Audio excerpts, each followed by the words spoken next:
Hi, this is Michelle, your Chief Hope Builder. And today I have Matt MacLean with us. He is the host of The Recombobulated Life, a former lawyer, and he sits in a very interesting spot and talks about mental wellness and he's a mindset coach. So I met Matt scrolling through Instagram because he talks about bipolar. And my loved one has this disorder, and I want to connect with her better. And so I started listening to Matt and learning about bipolar disorder and what that means and what the symptoms are and what a person can do for that about that. So I'm just going to read a few excerpts from your podcast, Matt. Are Yeah. you are you longing to come out of the shadows to live your authentic life? Do you want to find joy in your everyday? Like, yeah, who doesn't want to find that, right? Do you want to find, follow, and fulfill your passion and purpose? You are so much more than your mistakes, failures, or a mental illness. You've got so much more to contribute, and Matt is here to help you do that. So help me welcome Matt. So nice to have you here. Can't wait to dig into some of this with you. How are you today? I am wonderful, and thank you for having me. I think this is the wonders of social media, right? The good side of it. Yeah. But again, I really appreciate it. I obviously, when we connected, I got to look into some of the things you were doing and follow up and listen to some of the material you're putting out there. And I just have to say, I think it's really wonderful.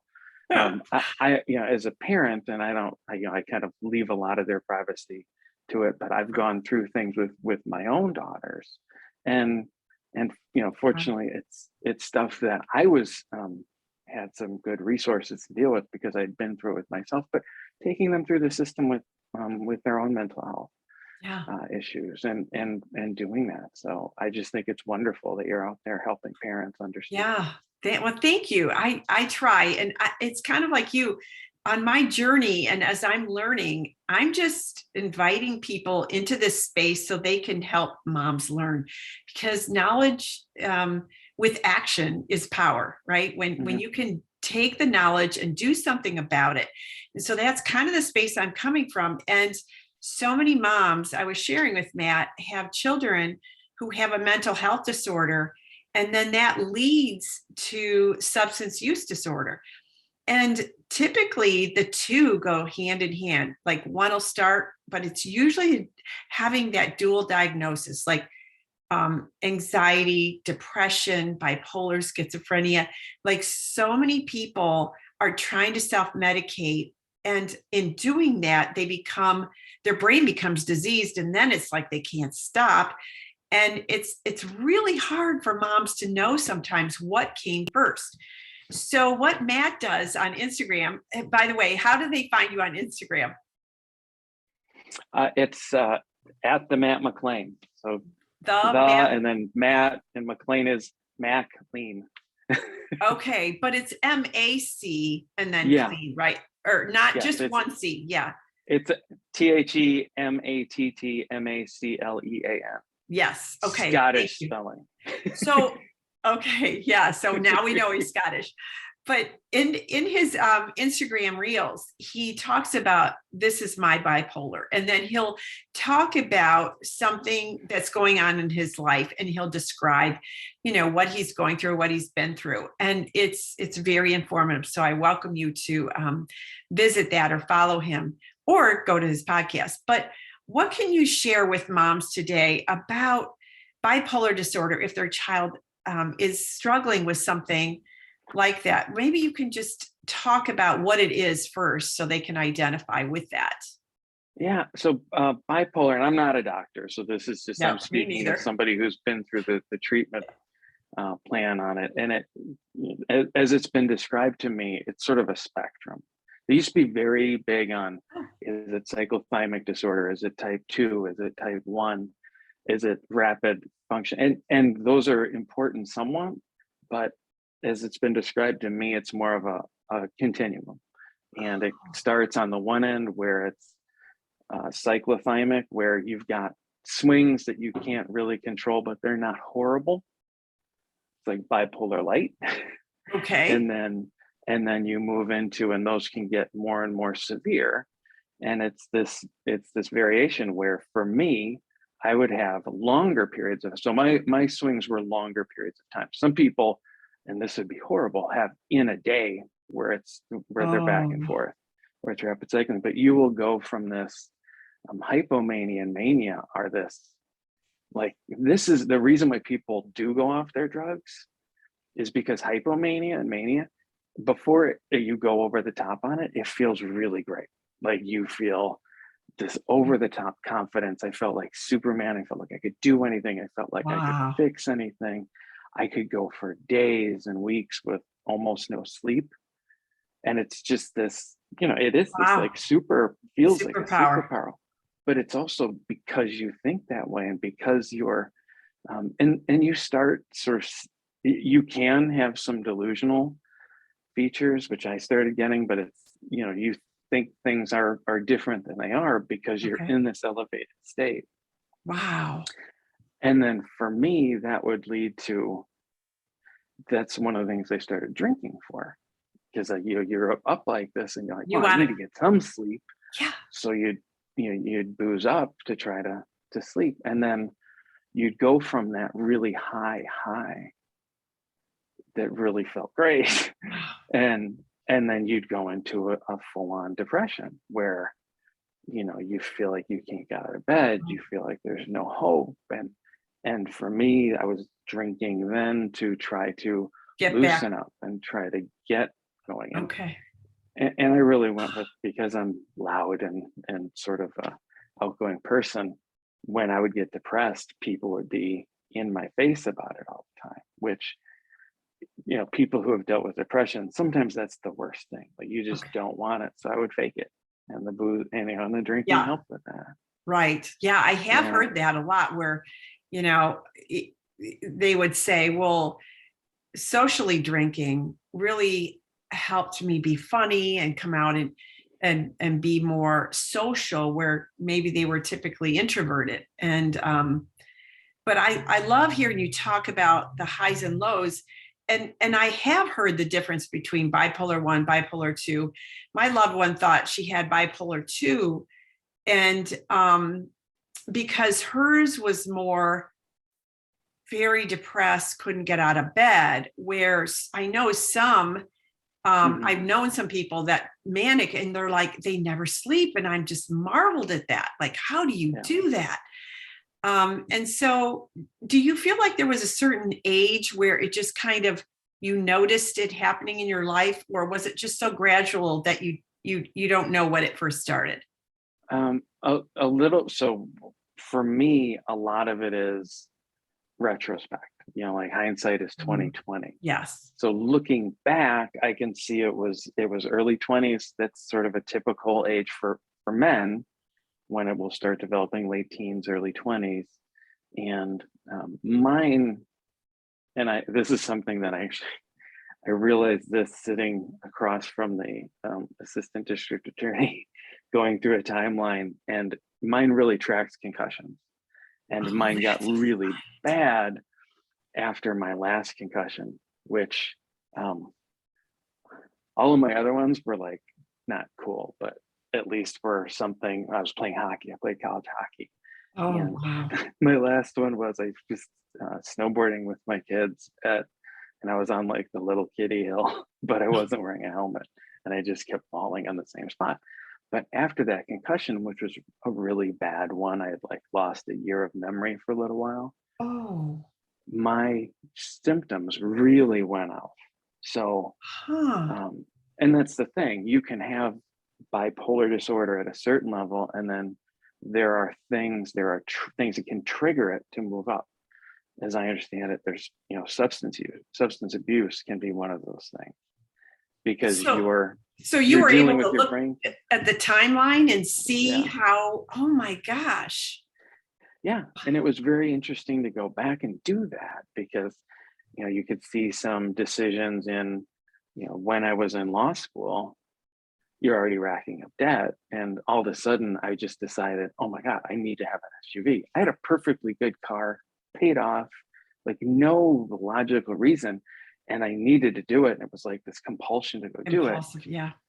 But then, so it wasn't just that all the time. And then, there would be other things where you get sort of a goal focused activity where I'm going to do this huge thing, this grandiose thing. I'm going to write a book. I'm going to Yeah. start a company. Yeah. But then when your depression would hit, like all of it would fall apart. Yeah. You didn't have the follow-up capability. Right. Yeah. There was like no consistent structure. Yeah. Where you get up every day at one time, go to bed every day. Yeah. I've seen that too, where very sporadic. Yeah. And there's something that they call, there's other things, and the reason why I did this, it's Mental Health Awareness Month. And when I talk to, classes, companies, groups, a lot of the questions are, what could someone have done to help you? Yeah. What could someone have done to see it? How do you know? How do you, and it's a little, I think my answers are sometimes, don't feel all that great, because it's not, sometimes, with mental illness, it's not always like, here, take this test, you have it. Right. Or, I can see it very clearly. It can hide. And for me, when I was in my hypomanic or manic phases, well, I was in law school and then I was practicing law. Well, if I've got all this energy and all this creativity and confidence, yeah, I could walk into court, I could come up with great arguments, I could work all night to get ready for it. And then from a business standpoint, I was billing a ton of hours so the partners at the law firm were happy. Yeah. And then when I was down, I could just close my office door and people would either assume I was working or, he was working hard. So he's just taking some making time. up for his time. Yeah. So it would just hide. So yeah, it's not like people could know, but what's interesting is you say that, but then when you also say you've been able to look back and do the timeline. So I feel like I'm all about listening to understand. So if you had shared what was going on, and when you finally did, that's when it was eye-opening. But I think for us, our loved ones aren't, first of all, if they're in active addiction, they're not actually able to look at their lives like with any sort of calendar or timeline. But I still say, if we can get people to talk, that's when they'll heal. And yes. And that's so what I want to do is talk about these little things, because it can hide, or it can get confused when you have a comorbidity like alcohol or a drug addiction. And it's hard to see when you're the person having it. No. Yeah, you can't. You don't see. And when you're a loved one, these things don't always come on real quickly. So you kind of see it over time. And that was why I wanted to do this longer thing where it's like, sometimes it's talking really fast and it's really the pressure voice where you're tripping over yourself. Yeah. That's one of the things. One of the things is these really impulsive decisions. It's the depression. It is the substance abuse, because from what I've seen a lot of people, and I'm on the Governor's Council for Mental Health. And awesome. I spend a lot of time on that with the criminal justice side of it. And it's amazing because these people are in there for drugs or for violence, but when they look back, they can see there was a mental illness at the beginning of it. And then the substance abuse came in to help treat it. Right. So I wanted to talk about sort of a holistic approach of what it could look like. And because there were parts of it that were like, hey kids, we're going to go to all 5 Disney parks in 2 days and it's going to be super fun. And we did it. And my little kids were like, this is great. Right? But it didn't make sense. And my feet were like, I feel exhausted just hearing that. Like, there's no way I could have kept up with that. But it's for a lot of these things, you have to look at a constellation of things, and you have to see all of these things where then you can see the pattern. Yeah. And one of the things for me with the drinking, because I don't drink anymore. Okay. And I was I feel very fortunate that I got diagnosed and treated before I developed a physical addiction. Yeah. I was very clearly abusing it, so it was not, that wasn't a question. But once I was able to get my brain calm, and when I found the right meds, and I believe in medication for mental illness. Not everyone agrees, but Yeah. I don't think that's the only thing. I think you have to take a whole mindfulness Sure. approach. And everybody's different. Yeah. Yeah. But when I got that, my brain literally was like, Oh, it just quieted. And then wow. I didn't need Right. any help Right. with anything else, because it was this, it's like, where's the underlying cause? And is it one thing or the other? And that's what's hard, because when these two things, they mask each other, and that's Yeah. why you really do have to look at the wider picture. Right. And I think a lot of times moms are just reeling from the sting of the hurt, because Mm-hmm. for some reason, they're all like blaming, not always, but blaming themselves or feeling guilty. They get so caught up in like their own part of their child's story. And the child is like, please don't do that. This is me. This has nothing to do with you. But moms aren't able to like sometimes take a step back and not be emotionally attached to where they can logically look at, the patterns in their child's life and actually know what came first. For us, our son moved out when he was 17, and Mm-hmm. we weren't really sure what was going on. We just thought he was a typical teenager wanting his independence and trying out different things. Now, he struggles with anxiety, but not bipolar. But still, it's almost like we're not even around our kids enough to look at them Mm-hmm.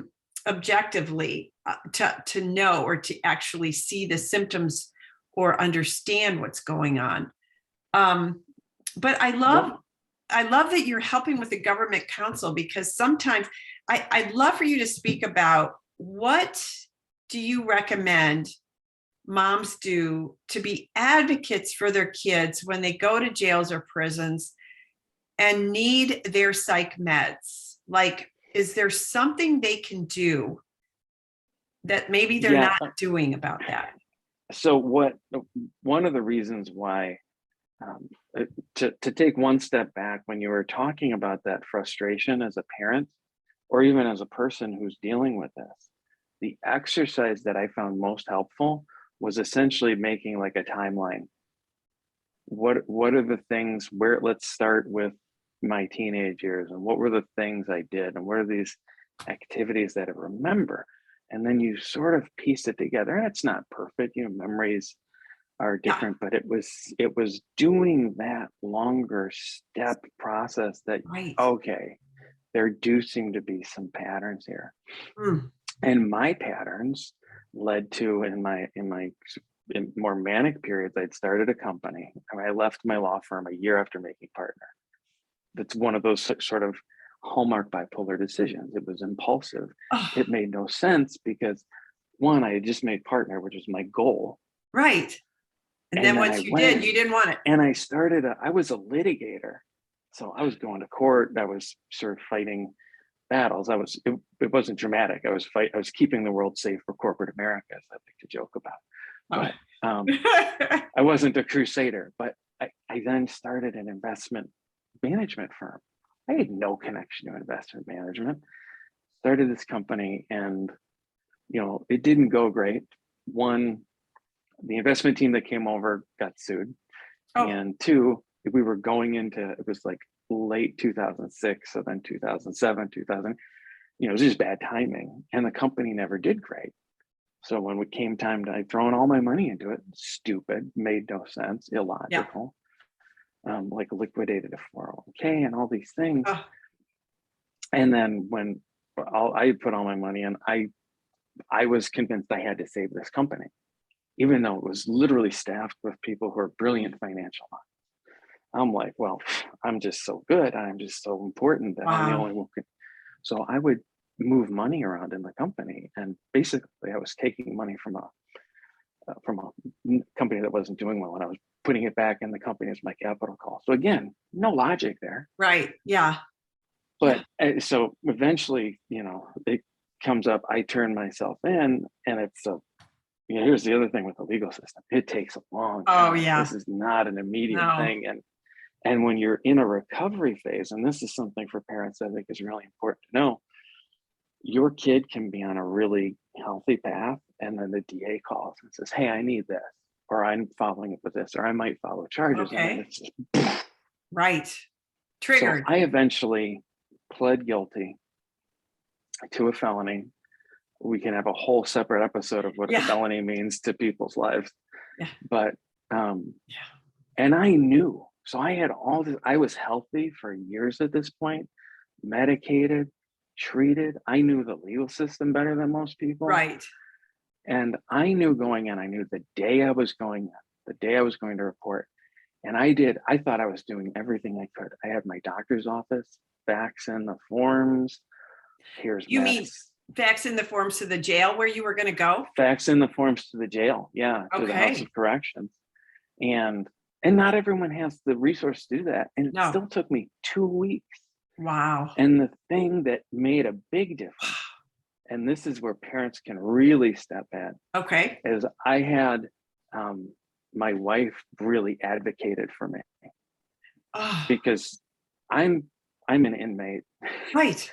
They're not, and these weren't, I was in jail. I wasn't in prison. I wasn't in some horrible condition. It wasn't great, but I had, I only have a limited ability to advocate for myself inside. Right. So I needed, my wife was advocating. She was calling the House of Corrections. She was calling my lawyer, who was also calling House of Corrections. And that's what it took. To get your meds, your psych meds into, wow. Yeah. Yeah. So many of them are struggling without their psych meds. So if we become advocates for our children who are in there, and this is something that moms, this is so important. I just want to pause right here and say, listen now, if you haven't up until now. But so often they're so burned out at this point. They're like, you know what, they're in jail. They can just stay there and I'm so done. But this is the time that you can get involved because they need you as their advocate. And these are some of the things that you can do. And, even to write to the judge or the prosecuting attorney, I don't know all the words of the correct legal system either, but just to become an advocate for your child to get what they need for their mental health, for their overall health. Although I had somebody say once, Michelle, it's jail. They're not going to have a pillow and really great cushy surroundings. And I We get did that. have pillows. Well, I don't know. It sounded like when my son was in there, I don't know what he had, or he was in isolation. I don't know. It was. It's not great. No. Not great. So, but go ahead. And it's not, one of the reasons why I wanted to get involved after was one, making sure what can we do to give prisoners, inmates, better access and better coverage, and parents, anyone who's dealt with mental illness,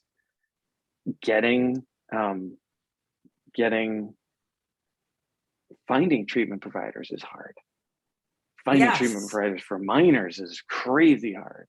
Yes. So finding treatment providers in a prison system can be hard, and we're working with the state budget to get more resources there. We're working on ways to get the medication, get an improved thing. And the other thing we're doing is for people on the way out. Can we get them prescriptions? Can we get them set up with insurance or state benefits? Right. These things, so that we're not so we don't keep sending people back in. Right. But I think one thing that occurred to me is, even though it's not perfect, this is something we've talked about on the committee. Even though the system isn't perfect, if you can have somebody helping advocate on the outside, it is a unique opportunity, because you can't use you can't do all Yes. the other problems that get in the way of the mental illness. You do have that advantage. Yeah. So if you can advocate and really fight to get them the mental health Yes. treatment, it's a really great opportunity. Yeah. I'm not And saying go to jail. no, no, but no, but and this is what I tell them, have you tried this? Have you tried that? And writing to, you know, finding out who the prosecuting attorney, who's involved in this and who do you have to write to. But you're right, like in jail, but what we talk about is that abstinence in jail or prison, if they're not getting drugs in there, and I know sometimes they can, but abstinence is not the same thing as recovery. It's Right, not, right. it's just you're still never learning the coping skills Mhm. or doing the timeline or understanding your own mental health disorder and what you need and how to cope with that. You're not getting the care. And I think it's what drives me because it's like humanity, right? Like we Mhm. should all be able to get our needs met. And it's a part of our society. Hello, it's been broken for a really long time. This whole jail thing, you can't punish the pain out of people. It's not going to work this way. Yeah. So what can we do to just like you said, be advocates? But Well, just the numbers of people that are in jail, oh yeah, and the numbers of people that are in jail that have a mental illness. right. It's huge, and you look at the cause and effect of it, Mhm. and then you were talking about parents having that blame. So Yeah. there's your blame, there's shame, Mhm. because a lot of this The stuff can be stigma. very public. Yeah. There's stigma, and one of the things where I think there can be some tension is as the person going through the mental illness or the person going through Mhm. the criminal issue, there's shame, there's embarrassment, Yeah. there's guilt, there's frustration. I think Hopelessness sometimes. hopelessness. They just don't think that it's ever going to change. So why should I even Right. try? So Yeah. you've got these two frustrated parties Mhm. that are frustrated for their own reasons, and I always try to think about the parent-child relationship or the spouse relationship as like a Venn diagram, and Oh, you just have to remember, like, this part's them, one circle right. is them, one circle's me, and Right. there is overlap, but let's sort of let Right. there be a little separation. Yeah. For those who don't know what a Venn diagram is, it's like three circles, right? And they overlap. And so some of those, yeah, that's so true. I totally got a visual on that. Yeah. Um, So, but uh, sorry, go ahead. no, I'm bouncing around a little, but I didn't really say a whole lot about the head trauma and the injury part of, Hmm. I remember taking my son, like when he was a teenager, to doctors, and they would always ask me, did he ever hit his head, or was he in an accident where he hit his head? Any head trauma? They would always ask me that question. I always wondered why and Hmm. never really realized. So can you point to any studies that they've done on head trauma and mental health disorders? Is there Yeah, anything? I do. There is a big study that came out of Europe. I think it was out of Norway, and I can send you a link to it. I can look it up. Uh, where they looked at traumatic brain injuries, Yeah. and which can be anything from a concussion to sort of the big major one. And what they found is there was a huge connection between traumatic brain injuries and depression and bipolar disorder Wow. and anxiety, these mood disorders where it didn't necessarily cause it, although it could have, Yeah. but you may have had a pre-existing thing that was at more of a, sort of a reasonable level, Yeah. and then that tipped it over. I mean, it was what happened to me when I could see it was like It a just took pivot off. point. It took off. Yeah. And it really did. It was, you have to look at all those things, and that's But why. I almost think sometimes like what came first, because if you're in a manic state and you have these grandiose ideas that you can do and all these superpower things, it often leads to a lot of risk taking type of activity. Mm-hmm. And so I've seen this in people where, they just, they will do something that is just so super risky that lends itself to injury. And so it's like, well, what came first? Like, did the injury come first, or did they both just happen? And then once the injury happened, it even escalated the manic part of it. I don't know. That's what makes these things really tough. And it could be a little bit of both. It could be I had a head injury and it made, I have bipolar disorder. I'm in a manic phase. I'm deciding that I need to, do some crazy thing. I hurt my head and then it gets worse. Yeah.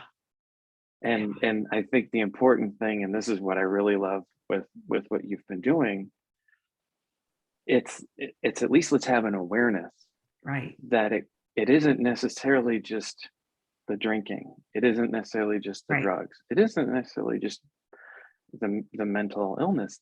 You have to look at all these things, and they're going to layer together differently for each person. Yeah. But it's just like that Venn diagram. Yes, but and when you're in it, when you're in it, it is hard to see that. No. But if you can step back a little bit, and that's why I like that timeline, because you can, it's great. It's a way to see the way, things connect. You're right. And it really does make a difference, because when you're in the middle of it, you can't. Your emotions are all over the place. And moms can't see it either, because they're in the middle of it in a different way. And that's why sometimes it takes, I'll say, you need to see a counselor, you need to get into support. And these are the kind of things we talk about, is family patterns, but also looking at the timelines and what came first, and just being more aware of what was going on and what is going on. So for those of you in the podcast, you can't see, but on my YouTube channel, you'll be able to see there is something behind you, Jeff, that is, yes, like, what is that draw? Or Matt, sorry, I called you Jeff. I don't know why. Matt, what is that picture about? Tell us. I can't remember the artist, but it's a painting from the 60s. That it's an artist who was contemporary with Marc Chagall, so it was one of my favorite artists, but it has sort of the same features.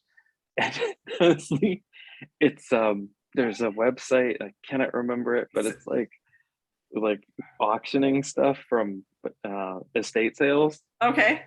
And my wife was really into it for a while, so that's how we ended up. I like it. I do too, but I don't know why. I think, so for those of you who can't see it, I mean, I can't tell if it's a man or woman really, but it's just a face, and with big eyes and a big nose and big lips. And it's just almost like a character drawing, but it's not. And anyway, it's kind of fun, but I just thought there was a story behind it, but guess not. I can't remember the artist's name, but I can send it to you later when I. Okay. My wife and one of my daughters are the artistic ones in the family. Oh, good. Yeah. That's great. It's really fun. Well, thank you so much for being with us today. I so welcome moms to really reach out and learn more about bipolar. And you can do that by following Matt MacLean, either at his podcast, The Recombobulated Life, or on Instagram. He's, at the Matt MacLean, right? MacLean, I'm saying it wrong. And my one thing to all parents dealing with it, because I haven't had to deal with it with addiction, because with mental health, be sure you step back, be sure you take some time for you. And that's hard when you're a parent, because everything's focused on kids, but make sure you're taking care of yourself, because if you're not okay, it's going to be a lot harder to be that advocate and be that person who can. Well, which leads really well into my book that I'm launching here in a couple weeks. And in this book, it's a self-leadership book for moms, but it's all about how can you find your dreams if you're so fixated on helping your child and you're in the chaos. And so it's how to become unhackable and going from havoc to hope. So I'm excited about that. it's a 30-day program. I'm hoping that moms will want to start their own little business in a box and bring it into their communities too. So that would be, because I can't fix this epidemic by myself. But I thought, all right, if I could go out and get 1 million moms fired up and empowered to do something, then we could. And if they can, like you said, like I love your bio on your podcast where you want to live your authentic life. Like we all have gifts, and if we're stuck in the havoc, we are not using our gifts the way God intended for us to. So anyway, that I could get off of my little soapbox here, so I won't. But yeah, I'm that's why I do what I do. I'm really passionate about that. So it's kind of like creating my legacy before I go. I've got to do something, and this is it. So keep doing it. Yeah. Well, thanks again. I am going to stop this recording then. God bless.